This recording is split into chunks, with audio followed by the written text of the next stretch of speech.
jusqu'à 9h, Good Morning Business. Il est 7h23. Il était temps, Frédéric Collet, vous êtes président des entreprises du médicament. Il était temps que les investissements repartent à la hausse en France et ils repartent de manière assez significative à 9 milliards d'euros investis l'an dernier, plus 15%.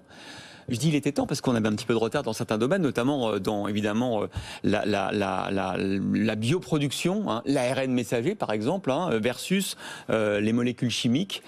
Et d'ailleurs on voit, hein, la R&D elle bascule 5 milliards vers la bioproduction contre 2 pour la chimie. C'est une révolution de l'industrie pharmaceutique qu'on est en train de vivre. Hein. Ah bah écoutez, vous évoquez la mobilisation générale, c'est le terme qu'a employé le président de la République la semaine dernière lorsqu'il a réuni ce qu'on appelle le CSIS, ce qu'on appelle les conseils stratégiques des industries de santé. Et c'était symbolique parce que cette année, plutôt que de parler d'un CSIS qui sonne un peu administratif, il a voulu lancer un projet qui s'appelle Innovation Santé 2030. Donc donner de la perspective et annoncer un certain nombre de mesures qui effectivement sonnent la mobilisation générale. Et c'était très important derrière ça. Pourquoi pardon, je vous interromps parce que c'est un peu de la com politique ça. Pourquoi c'est si important ce qui est important, c'est que des industriels aient envie d'investir, d'innover. C'est pas que le président leur dise où innover. Donc, est-ce que vous avez envie d'innover en France? Dans quel domaine? Pourquoi les biotechnologies on est en retard? Pourquoi on n'a pas fait d'ARN messager aussi vite que les Allemands? C'est ça les vraies questions. Oui, et les vraies questions, c'est que justement, on est sorti de ce conseil en pouvant annoncer les chiffres de l'investissement en France. L'année dernière, les industries de santé ont investi 9 milliards supplémentaires. 9 milliards. Elles l'ont pas fait pour faire plaisir à Macron, elles l'ont fait parce qu'elles y croient. Elles l'ont fait parce qu'elles y croient, mais elles ont fait également parce que dans la période, il y a un certain nombre de signaux. Pour investir, c'est pas très compliqué, il faut avoir de la visibilité. Il faut avoir un contexte dans lequel on peut croire. Il faut avoir un contexte fiscal, de production, de technologie, de chercheurs et de talents. Il faut avoir un contexte qui soit cohérent sur l'ensemble des éléments. Notre métier, il est très simple. On fait de la recherche, on fait du développement clinique, on fait de la fabrication et on fait de l'accès. Et tous ces éléments-là ont été repris dans un certain nombre de mesures, je dis pas du président de la République et de son gouvernement. Olivier Véran a eu l'occasion de dire la semaine dernière qu'il était le ministre également des industries de santé. Ouais. Donc il s'est vraiment positionné sur... Parlons industrie, s'il vous plaît.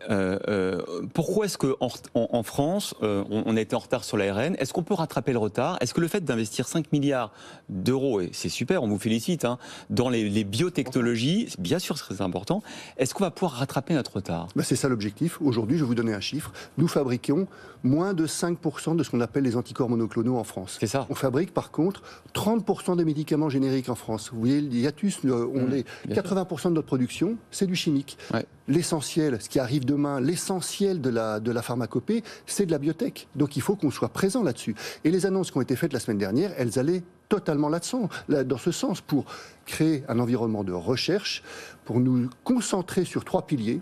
La recherche, la recherche en biotech, le digital, la santé numérique, et puis après ça, la recherche autour des maladies infectieuses. C'est ça les 3 priorités stratégiques. Et ça va nous faire avancer dans le traitement. Vous voyez cette situation, si elle arrivait dans 5 ans, est-ce que ça ferait progresser la situation en termes justement de position des entreprises du médicament en France? Certainement, puisque c'est cette compétitivité. L'objectif, encore une fois, c'est redonner de la compétitivité et de l'attractivité. Pourquoi je dis l'attractivité? Parce qu'un des grands éléments est de pouvoir attirer et garder en particulier nos chercheurs. Oui. Or, nous savons, vous l'avez vu, vous avez eu ces gens-là sur le plateau, bien souvent on a des chercheurs de grande qualité en France, mais ils ont 2 difficultés. Ils ont du mal à travailler entre le privé et le public, et d'autre part, bien souvent, quand il s'agit de passer à l'échelle, c'est-à-dire de développer leurs médicaments sur un plan, leurs innovations, ils ont du mal, ils vont le faire à l'étranger.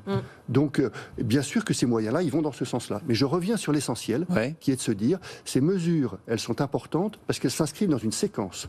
Nous avons eu une séquence à laquelle nous pouvons croire, et pour investir, il faut qu'on ait une vision. Et la séquence, pour nous, elle a été très simple.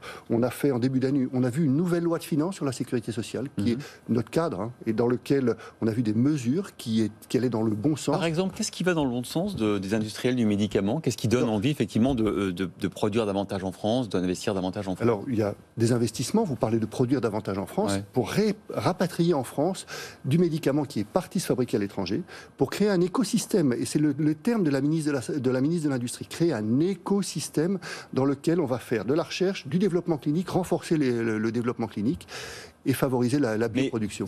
On ne peut pas le faire d'un coup de baguette magique, ça va prendre du temps. Regardez les équipes sur l'ARN, que ce soit BioNTech ou Moderna, ça leur a pris 10 ans, 15 ans, et ils ont effectivement eu face à eux des interlocuteurs gouvernementaux notamment, qui ont mis des milliards pour les aider. Ils n'ont pas toujours cru en eux, il ne faut pas refaire l'histoire, mais dans la dernière ligne droite, ils ont été soutenus. Oui, c'est exactement l'ambition de ce plan. Et dans ce plan, il y a un sujet qui est très emblématique, qui est l'agence d'innovation en santé. Cette agence d'innovation en santé doit justement, non seulement concentrer les efforts de recherche, mais en parallèle suivre le pilotage de cette stratégie de santé. Encore une fois, il s'agit de santé 2030. Donc il y a une vision qui est très claire. Oui, c'est bien d'avoir une vision et d'avoir une date, mais les pandémies, elles ne préviennent pas. Quand il faut mettre 5 milliards sur la table, est-ce qu'elle sera prête à le faire? L'objectif, c'est celui-là, puisque je vous ai dit dans les 3 priorités, le 3e priorité, c'est la recherche et le développement sur les maladies infectieuses, sur lequel le président de la République dit clairement lui-même, on ne peut pas faire un grand cocorico des enseignements du Covid, c'est très clair. Eh bien, écoutez, tant mieux si effectivement, on a envie d'y croire, que cet environnement, nous aussi, financier, politique, réglementaire, redonne envie aux industriels de la pharma d'investir en France et dans les bonnes technos, c'est-à-dire les biotechnologies, l'ARN messager. Il faut dire aux gens qui hésitent encore parce qu'ils disent on ne sait pas ce que c'est que ce vaccin ARN, il fonctionne. Et sans doute que toute la médecine va basculer une grande partie dans l'ARN, y compris les traitements contre le cancer. Vous avez raison, et encore une fois, je reviens sur ce chiffre. C'était le signal envoyé de l'investissement en santé qui reprend, était un excellent signal au moment où on met une telle attention sur les industries de santé.